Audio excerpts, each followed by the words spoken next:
I'm not the kind of guy who turns heads when he walks into the office.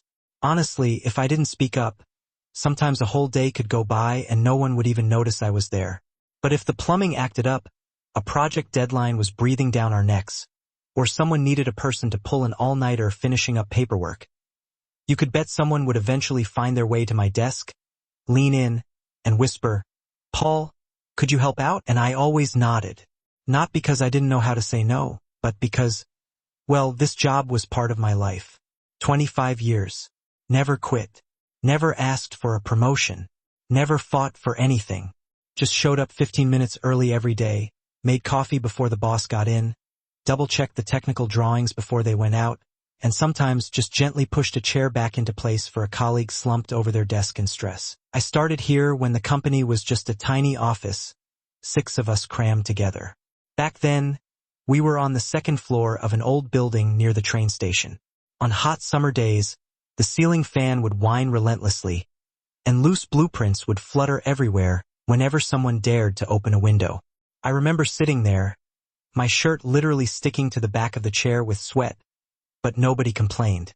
We believed we were building something. Now, the office is on the 18th floor, all sleek glass walls, ice-cold air conditioning, and coffee brewed by an automatic machine. Hundreds of employees come and go. And me, I still sit in a corner near the copy room, the spot few people want because the lighting's a bit dim. But I like it. From there, I can see the whole office. Who's arguing, who's secretly wiping away tears, and who just needs someone to ask if they're okay. They call me the silent pillar. It's half joking, half serious. Everyone knows I've never led a team, never stood at the front of a conference room presenting a plan. But I'm also the first person they call when something needs fixing, quietly and quickly. I don't like noise. Even my lunch routine is quiet. Usually a packed lunch I made myself, eaten out on the small balcony behind the office, listening to the distant hum of traffic. Some days, even if it rained, I'd still go out there, shielding my lunchbox with a paper bag, eating silently under the overhang, feeling each drop hit the concrete, a steady rhythm like a heartbeat. I used to think living like that was enough. Nobody hated me, I wasn't tangled up in office politics, no arguments about who was right or wrong. As long as I did my job well, I figured I'd be respected. But I was wrong. In an environment where value is often measured by how loud you talk, how flashy your presentations are, and who you know rather than quiet contribution, people like me, it seems, just become the background for others to shine against. I remember one autumn afternoon last year. I stayed late to fix a bridge overpass design for the Northern project. The late-day sun slanted through the glass, casting long shadows on the tile floor. The whole office was empty except for me and an intern who'd fallen asleep, head down on their desk. I didn't wake them, just quietly finished the work that wasn't technically mine to do, because I knew if this drawing was wrong, the whole team would take the heat. The next day, the boss called the team leader up in front of everyone, praising him for exceeding the deadline. My name wasn't mentioned. Nobody even glanced my way, but I just smiled. I was used to it. I figured sometimes keeping a system running smoothly isn't the job of the person who gets the applause. It's the job of the person who understands that if they stop, everything falls apart. I'm not great at showing my feelings. My wife once told me I live like plain water, colorless, odorless, but you notice when it's gone. Maybe she's right. I don't have ambitions for climbing the ladder. I don't need the cheers. But there's one thing I've always held onto, my self-respect. And that, eventually, saved me from a fall that felt like it would break me. At the time this story really begins, I still thought I'd be there until I retired. I had a plan. Work 4 more years, qualify for the full pension package, then move back to the countryside with my wife, plant a garden, get a dog. Every time I pictured that future, a sense of peace washed over me. But life, it turns out, has unexpected turns. And sometimes people choose to replace you not because you weren't good enough but simply because they can. And that day came sooner than I thought. It was a Monday morning, no different from any other. I arrived early, as usual, holding a cup of freshly brewed hot coffee, steam curling gently over the paper rim, swirling in the dim light from the east-facing windows. The office was still quiet, just the distant hum of a printer and the occasional, lonely clack of a keyboard from somewhere upstairs. I was sitting there, checking over the blueprints for the new urban development project, when the internal phone line buzzed. It was that low, quiet tone, but it was enough to make my heart stutter for a beat. I picked up. On the other end was Angela's voice, the director's assistant. Always gentle, but never wasting a word or showing unnecessary emotion. "Paul, Mr. Martin would like to see you in his office at 8:30, she said. I glanced at the clock. 15 minutes. I nodded, even though she couldn't see me. "Thanks," I replied, then placed the receiver back down softly, as if too much force might make even the desk sense something was wrong. I'd never dreaded meeting Martin. In fact, we used to be friends, more like teammates than boss and employee. Back when the company was just starting out, he and I had shared beers under a leaky awning, talking about the designs we dreamed of building. He once called me the company's silent steel frame, a name he came up with drunk, but apparently never felt the need to retract. But in recent years, an invisible barrier had grown between us. Not just safety glass, but something thicker, the glass of status difference, of separate lives. He drove off in his company car to meet clients. I took the bus with my packed lunch. He talked investments. I talked about ordering more drafting paper. I walked into his office exactly at 8:30. Angela was outside, organizing files, and gave me a slight nod as I passed. The thick, transparent glass door swung open, so polished it reflected the overhead lights. I took a breath and stepped inside. Martin was behind his desk, a black ceramic coffee mug to his right, his laptop open to the left. He looked up when I entered, then motioned for me to sit, not with words, just a tiny flick of his hand. There was no smile on his face, but no anger either. Just a practiced emptiness, honed over years of being the boss. I sat down. The leather chair let out a soft sigh, like a lazy exhale. "Paul," Martin began, his tone short, final. I didn't reply. Waited a beat. "We're in a period of transition. This industry is changing fast. New clients, new trends, new technology." I nodded slightly, the familiar opening lines. I'd heard variations of this in staff meetings before. It always preceded someone being transferred, downsized, or offered early retirement. Martin turned his monitor towards me. A budget chart appeared, along with lines of expenses. I glanced at it. Nothing surprising. The company was spending more than it was making, like many others right now. "We've had to make some adjustments," he continued, his voice flat, like he was reading a report. Then he paused, looked up at me, and for a split second, I saw something beneath the calm exterior. Guilt. But it vanished instantly, like a cloud passing in front of the sun. "We've decided to eliminate some positions, and I'm sorry, Paul, but yours is one of them." I didn't say anything. A tense silence stretched between us. Outside, the air conditioning hummed steadily. I could hear the click of Angela's pen, the rustle of papers, and a faint whistle as the wind found a gap in the door seal. Martin watched me, as if expecting a reaction. Anger, maybe. Disappointment. At least a question. But I just sat there, my eyes still on the chart on the screen, as if looking at an unsolved math problem. "We'll make sure you're taken care of. Your severance package will be sent out today. And if you need a letter of recommendation—" "Not necessary," I interrupted, not raising my voice, but firmly enough to make him stop. Martin frowned slightly. "Paul, I know this is difficult, but I hope you understand. This isn't personal." I looked at him then. My eyes held no anger, no blame, just a deep weariness, built up over years of waiting for some kind of recognition, only to receive this. "Martin," I said, using his first name like we used to when we were pulling all-nighters over blueprints together. "Do you remember? Back when there were only 6 of us? How I fixed the leaky pipe in the restroom myself to keep the office from getting moldy?" He didn't answer, just held my gaze a little longer. "I don't need your gratitude," I continued, "but I'd hoped you'd at least not pretend I never existed." I stood up. The chair gave another soft groan. I straightened my collar, then walked out of the glass office, leaving behind a man who was once a comrade, now just a distorted reflection on a cold, polished wall. The door closed behind me. "No, good luck," No handshake, just the hum of the air conditioning, the whir of the printer, and the sound of my own footsteps echoing down the long hallway. It was a Monday morning, no different from any other. Except, I knew I had just walked out of a place I once thought I'd belong to for the rest of my life. I heard Ryan showed up at the company just a week after I was told I'd be leaving. People whispered, but nobody said anything to my face. I just overheard snippets in the elevator. One young woman murmuring to her friend, "He's the director's nephew, you know? Just got back from an East Coast university. Supposedly interned somewhere famous." I didn't pay much attention, partly because I was used to people coming and going, partly because I knew nobody really cared about the position I was leaving behind anymore. But then, there are some things you just can't help but see, even if you try to look away. Ryan was the kind of person who could fill a room just by walking into it. Crisp white shirt, silver watch glinting at his wrist, voice just loud enough for everyone to hear, even when talking about things no one asked about. I initially thought he'd end up in communications or sales, places where fancy words have leverage.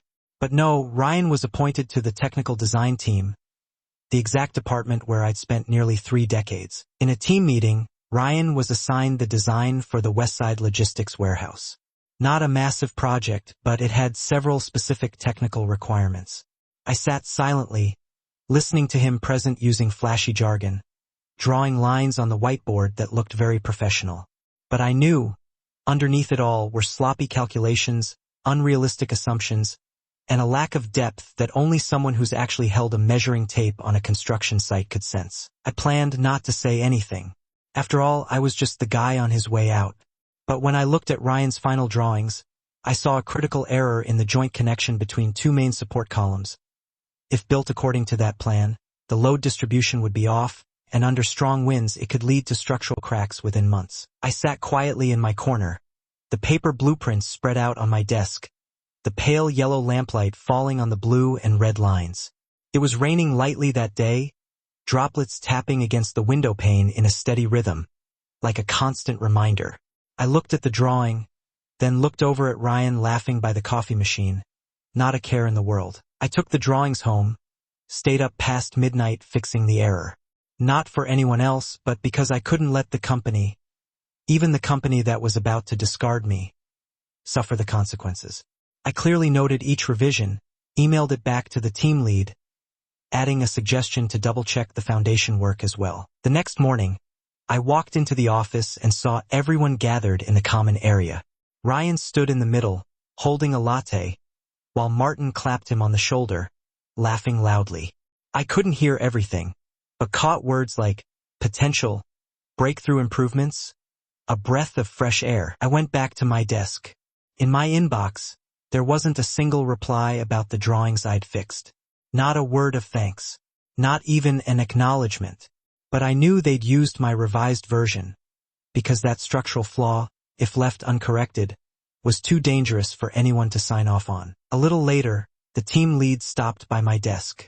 He handed me a report, saying Martin wanted me to support Ryan in transitioning some documents before you leave. His voice was slightly apologetic, as if even he felt something wasn't right, but couldn't do anything about it. I didn't react. I just nodded, then carefully gathered the technical documents, reorganized the folders, rewrote detailed notes, as if preparing to hand over my life's work for someone else to raise. But inside, something fractured. It wasn't jealousy. It was the feeling of something being twisted, like a lifetime of effort being stamped with the wrong name. That afternoon, as I was getting ready to leave the office, Ryan walked over to my desk. He smiled, held out his hand, and said, "Thanks, Paul. Your notes were really helpful. I already sent them over to Uncle Martin. He said he'll probably put them straight into the archive system." I looked at his hand. Clean, neatly trimmed nails, not a single scratch. The hand of someone who had never held a hammer, never stood amidst the dust of a construction site, never pried up a steel plate to remeasure an angle. I shook his hand, firmly enough to be polite, but entirely without warmth. That night, I went home, sat in my small study, looking at the old designs I used to draw by hand, back when computers weren't common. The paper still bore faint coffee stains and unerased pencil marks. I thought about the time I'd spent step by step, brick by brick. And now someone new with just a few smooth words and the right connections could replace me. No one mentioned it openly, but I knew. Everyone knew. Some replacements aren't about capability. They're about connections. And sometimes, the price paid for having the right last name is the quiet exit of someone who dedicated nearly half their life to the place. I didn't cry. I wasn't angry either. But I didn't forget. And in that moment, seeing clearly that I was being replaced not because I wasn't good enough, but because someone else had the right pedigree, I knew I needed to prepare for something, more than just saying goodbye. Some people told me I was too quiet, didn't speak up, didn't complain, didn't push back, didn't argue when I was replaced, didn't struggle when I was forgotten. But what they didn't know was this. There were things I started doing. From the very first day, I felt myself being pushed to the margins. And none of it required making noise. I started documenting everything. Not with fancy video recordings or audio files. Just an old leather-bound notebook, its corners frayed, the pages inside slightly yellowed with age. I kept it in my desk drawer, right by my left hand, hidden beneath a stack of technical papers. Every day I took 5 minutes to write in it. Which drawing I fixed today, what changes I made, who asked me to adjust something, who took credit for it as if it were their own. I didn't write with resentment, just recorded facts like keeping a work journal, but the kind only I would ever read. One time, Ryan accidentally sent an internal email to the entire design department. In it, he talked about how he optimized the warehouse foundation solution by simplifying the column connections. I read that sentence 3 times. That was the exact section I had reworked late one night after discovering his initial design could cause the foundation to shift over time. I said nothing. I just printed the email, clipped it into my notebook, noted the date and time, and added one word, smiled. I also started backing up every document I had ever touched or modified. Drawings, drafts, edited files, handwritten notes. Everything went onto a small, silver portable hard drive, tucked away in the bottom drawer, along with a fountain pen my wife gave me for my 50th birthday. Whenever someone walked past my desk, I still smiled, still said hello, still offered detailed help if asked. But inside I was building a wall, not to keep others out, but to preserve my own value, to prevent anyone from carelessly trampling on it. Once, the team lead asked me to quickly train Ryan on some steel structure drafting techniques, because he'd been assigned a similar project with a tight deadline. I didn't refuse. I just requested we do it via email so I could easily save the instructions and track progress. I wrote out each step clearly, even included screenshots. And I CC'd the entire exchange to management's inbox. When Ryan replied that he understood clearly and would tweak it in his own way, I wasn't surprised. I just saved that email too. Because I knew, if something went wrong later, the blame wouldn't fall on the person who was documented as having provided adequate handover. I wasn't doing it for revenge. I was doing it for self-preservation. When you live in a system that's no longer fair, the only thing you can do is build your own fence. Not with hatred, but with clear-headed awareness. I remember one late afternoon, the office mostly empty, just a few pale yellow lights casting glows on the ceiling tiles. Outside, a light rain was falling, the wind whispering through the window cracks like a secret. I was reviewing a final drawing before sending it to the client when Angela, the director's assistant, walked over. She spoke softly, almost a whisper. "Paul, some documents related to Ryan have the wrong design codes. Could you check them for me?" I nodded, didn't ask questions. Just opened the files, compared them, and found the error. It was a mistake that, if left uncorrected, would cause the entire structure's load capacity to be miscalculated during actual construction. I spent nearly an hour fixing it, sent it back to the technical inbox, and CC'd Martin as well. Angela stood silently watching me work, then said gently, "Nobody knows how much you do around here." I just smiled. A smile that wasn't sad, wasn't happy, like the faint steam rising from a cooling cup of tea. I knew, and I chose to let it be that way. Silence isn't weakness. It's how I held onto myself in a world that increasingly values noise. Every time I chose not to respond, not to argue back, not to object, I was accumulating something. Not ammunition to fight back, but the strength to walk away with my head held high, if the day came when I had to make that choice. I also started updating my resume, something I hadn't touched in over 10 years. Line by line, I described projects, technical specifications, my roles, clearly, transparently, honestly. No embellishments, but no false modesty either. I sent a draft to an old friend, now a director at a design firm in the next state, and asked him to look it over. He texted back just 3 words. "What else you got?" I knew I wasn't worthless. Even if, here, I was slowly being shelved like an old piece of equipment. Out there, the world was still large and integrity still had value. That evening, I sat on the porch. The rain had just stopped, and the wind carried the scent of damp earth and fallen leaves. I looked out at the garden, where the wooden bench I'd built myself last year still sat sturdy under the old oak tree. The bench was a little worn, faded in places, but solid. I suddenly thought, maybe I was like that bench, not shiny, not eye-catching, but durable, and never once unsteady, even when no one wanted to sit on it anymore. I always imagined leaving the company after 25 years would involve some sort of warm scene. A small party, a few farewell speeches, maybe a card signed by everyone, or at least a handshake from the people I'd weathered financial crises with, battled last-minute bids alongside, shared late nights with when the office lights were the only ones still burning in the entire building. But no, there was nothing. On my last morning, I arrived even earlier than usual. It was chilly, a light wind blowing across the damp pavement still holding the morning mist. I wore my dark gray jacket, the one slightly faded at the cuffs, the jacket I usually saved for special occasions. I didn't tell anyone it was my last day. Nobody asked. I sat down at my desk like any other day. My computer had already been reconfigured by HR. Some access permissions were already revoked. Even my email account was set to automatically deactivate at precisely 5 p.m. I double-checked everything one last time. Deleted personal files. Cleared browser history. Left only the work-related folders. Complete. Clear. Not a single line missing. From the drawer, I took out a brown envelope, the thick kind with a self-sealing flap.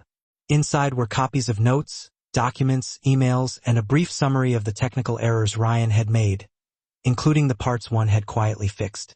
I didn't accuse him of being wrong. I just laid out the details with dates and clear annotations. Not a single judgmental sentence. Not one harsh word. I placed the envelope on Martin's desk. No sender name. No note, except for a single typed line. Some technical documents requiring accurate archiving. The words were cold, just like the way they ended their relationship with me. Devoid of emotion, without a proper farewell. Before leaving the office, I took one last look around. The same familiar space where I'd pulled countless all-nighters for deadlines, where I'd occasionally slumped over my desk in exhaustion. That desk was still there. The chair still had the small tear on the backrest from years of use. The wall clock was still running 2 minutes slow. I'd meant to change the battery, then decided against it because it felt like me. As I walked towards the door, Angela, Martin's assistant, passed by. She looked at me for a moment, then gave a slight nod. No words were spoken, but I saw something clear in her eyes, something left unsaid. Maybe regret. Maybe a quiet, hidden admiration that no one had dared show all these years. I stepped out of the elevator, walked past the reception desk where the potted plants were still as green and healthy as the day I started. I had planted the small snake plant there myself, secretly watering it each week when no one was looking. Today, I bent down, gently touched one of its leaves, then straightened up and walked away. Outside, the sun had broken through. The early winter light was thin, like a silk scarf, laying gently on the still damp asphalt. I walked to the parking lot. My old car sat at the far end, same as always, faded paint, slightly loose door handle, but the engine still ran fine. Like me, I opened the car door, slid into the driver's seat, turned on the radio like I always did. A classical piece began, piano notes falling with quiet certainty. I sat there in the car for nearly 10 minutes without starting the engine, just looking in the rearview mirror at the reflection of the office building behind me, a place that was once everything, now just a shadow receding in the distance. I thought about Martin. I wasn't angry with him, But I didn't respect him like I used to. Maybe he chose the easier path for himself. Keep a relative, someone who talked a good game, had connections, instead of keeping someone quiet but technically irreplaceable. I understood.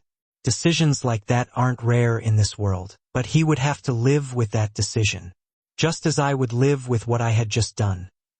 Leaving quietly, but leaving behind a reminder of the truth. I didn't know if he would read what I left, didn't know how he'd react. Maybe anger, maybe denial, or maybe he'd just feed it into the shredder like any other anonymous letter. But I didn't care, because what I needed to do I had done. I started the car. The engine gave a gentle rumble. I flicked on the left turn signal, turned the wheel, and pulled out onto the main road. A light breeze slipped through the slightly open window, carrying the scent of dry leaves and new sunshine. I didn't feel sad. I didn't feel empty. I felt relief. For the first time in a long time, I wasn't straining to hold something together, to keep it from falling apart. I wasn't staying just because of the past. I had left, with everything I could carry. My honor, my self-respect, and a sealed envelope that required no reply. And that was enough. I opened my laptop one Saturday afternoon. Sunlight streamed in, making long stripes on the hardwood floor, and a gentle breeze pushed the window open with a soft, rhythmic creak. I sat in the small study at the end of the hall, the room I jokingly called my refuge for forgotten things.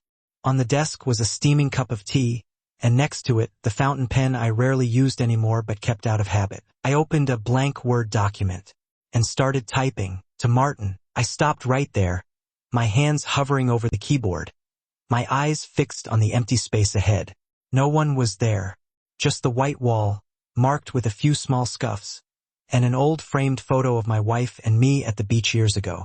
I thought for a long time, not because I didn't know what to write, but because there was too much. And yet, nothing really needed to be said anymore. I started writing about the things he hadn't seen. About the nights I fixed Ryan's mistakes without taking credit. About choosing silence not because I couldn't speak, but because I wanted to see who was actually listening. About how he chose blood ties over brotherly loyalty, and how, maybe, I would have done the same in his position. I typed nearly 3 pages without stopping. No judgment. No anger. Just the truth laid out neatly, line by line. At the end of the letter I wrote, Martin, sometimes revenge doesn't need shouting. It's enough that we don't come back, even when the other person is finally ready to open the door for us. I saved the file with a simple name, Do Not Send, and then I closed the laptop, stood up, and walked out onto the porch. The sky had turned cloudy that afternoon, but the wind was still gentle, and the smell of the earth was rich. I sat down on the old bench under the oak tree, my hand resting lightly on the wood grain. The bench I'd made myself from scrap lumber when I worked part-time at a woodshop as a young man. The grain was uneven, but strong. I didn't send the email, not because I was afraid, but because I understood that some words, once spoken, bring momentary satisfaction, but linger in the recipient's heart like a blade. And I didn't need that. I had chosen to leave in silence. And now I would choose to remain in peace. A few weeks later, I got a call at 7 in the morning, while I was still making coffee in the kitchen. The phone's ring echoed in the quiet house, making the whole place seem to vibrate slightly. I glanced at the screen. It was Martin's number. I hesitated. The coffee was still dripping, hot and fragrant. I let the phone ring a third time before picking it up. Paul. His voice came through, hoarser than I remembered. Good morning. I hope I'm not disturbing you. I didn't answer right away. My mind filled with the soft clicking of the coffee maker and the pale light filtering through the window. We're running into some problems with the Southside Mall project. The structural design doesn't meet the new city load requirements. Ryan, he's overwhelmed. I thought maybe you could consult a little. Not much.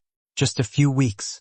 This project is really important. I sat down on the wooden chair by the kitchen table, the phone still pressed to my ear. I wasn't surprised. I'd been expecting this call since the moment I walked out of that building. I stayed silent a moment longer. Then, my eyes drifted to the corner of the room, where my old leatherwork shoes sat on a shelf. The shoes that had carried me through so many years, heels worn down, laces frayed.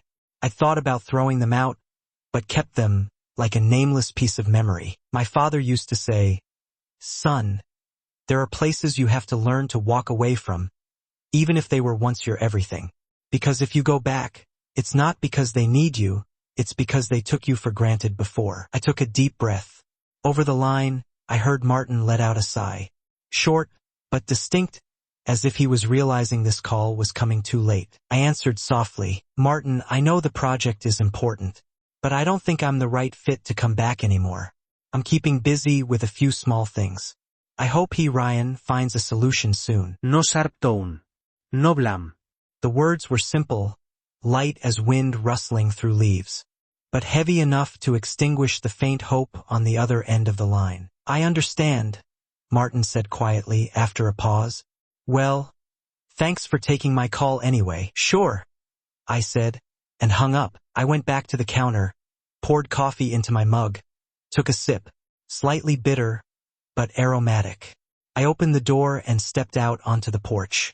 The sun was higher now, shining through the leaves, casting broken patches of light on the brick patio like breaths. I sat down on the familiar wooden bench, and for the first time, I felt a stillness inside me, like the surface of a calm lake.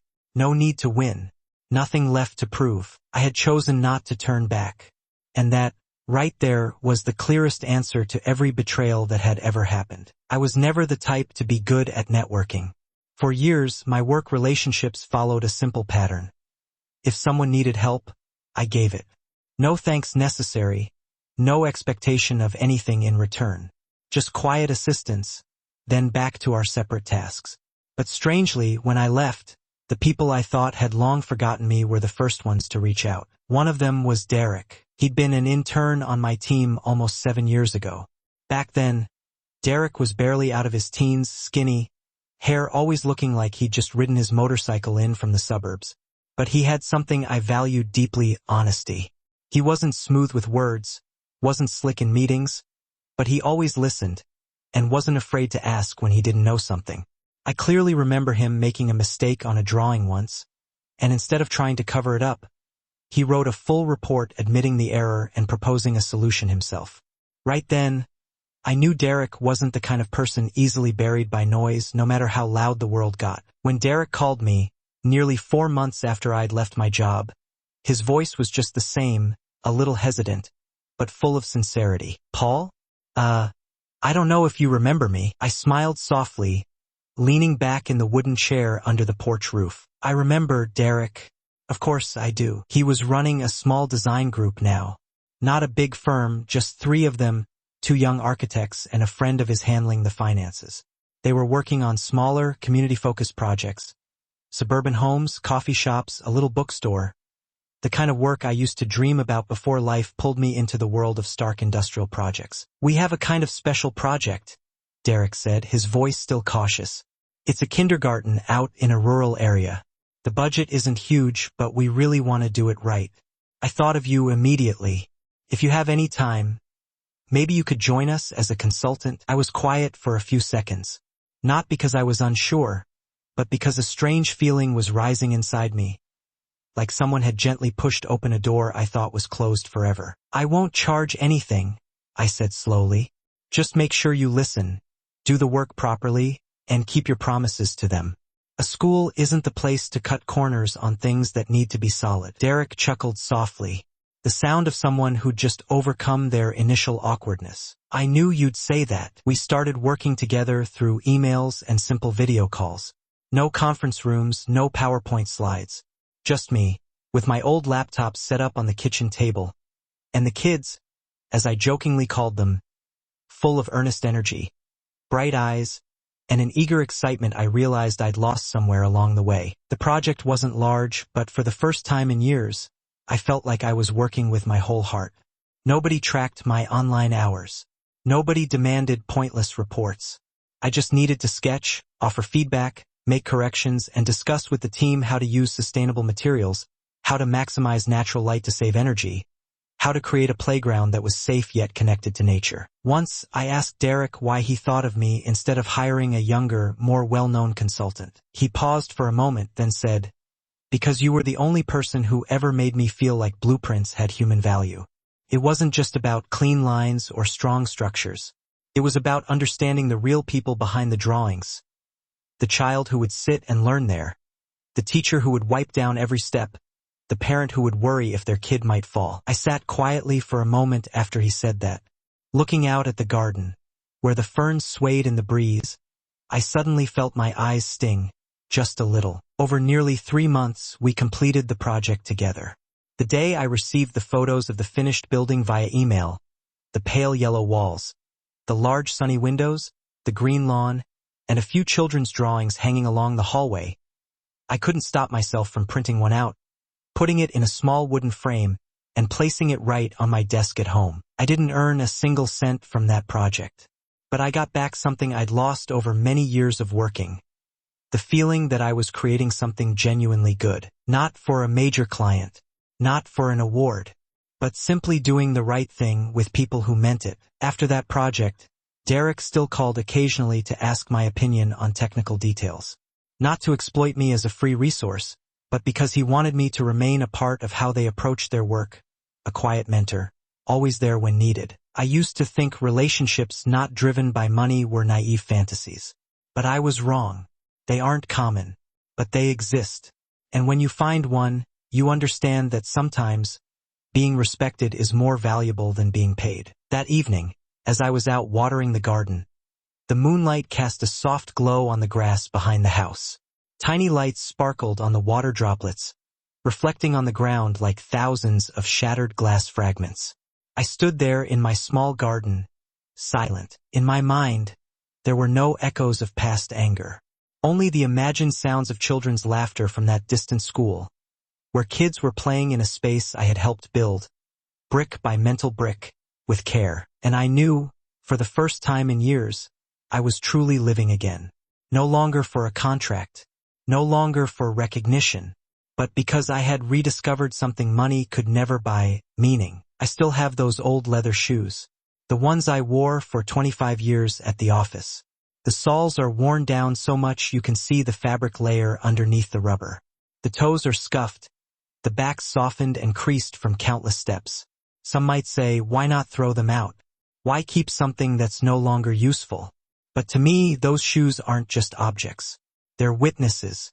They walked with me through foggy mornings, rainy evenings after late shifts, down long, empty hallways where no one saw me pass. I placed them on a wooden shelf near the window. I didn't polish them, didn't wipe away the dust. I left them exactly as they were, with all the scratches and layers of time clinging to them. Each morning, when the light streams in, it hits the leather, casting a deep, warm brown glow, old, but comforting, like a whisper from the past. Right next to that shelf, I'm building a new wooden desk. I'm no professional carpenter, but I love the feeling of holding a saw, touching the rough surface of the wood, smelling the fresh, sharp scent of newly cut pine, the steady rasp of the saw blade gliding across the surface, a rhythm like breathing. Sawdust flies, landing on the floor, clinging to my sleeves, getting in my hair, but I don't mind. It's the only kind of dust that makes me feel alive. I'm building the desk without any plans, just a simple, wide, flat top for sturdy legs. I don't need drawers or fancy details. I just want a place to put my computer, a few books, a desk lamp, and sometimes a hot cup of tea on a late afternoon. The process takes almost a week. I work on it a little each day, no rushing. Between sawing and sanding, I often sit down on the porch steps, looking out at the garden, where sunlight filters through the leaves, scattering broken patterns of light on the grass. Sometimes I just sit there, hands still smelling of wood, shirt smudged with dust, and feel utterly light, as if everything that once weighed me down has dissolved into the wind. I remember the morning I finished the desk. A light rain suddenly started falling.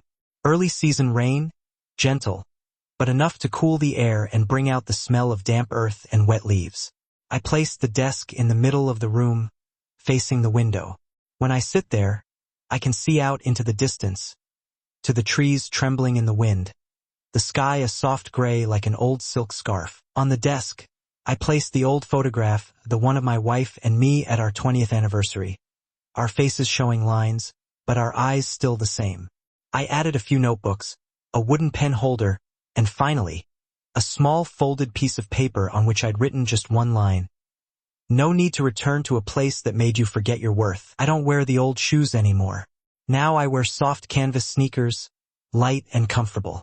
But every time I walk past the shelf, I give them a small nod, like greeting an old friend. One who walked through so much with me without a single complaint. Some days I still get emails from old acquaintances. Some asking how I am, some inviting me for coffee, some offering belated apologies. I reply to a few, ignore others.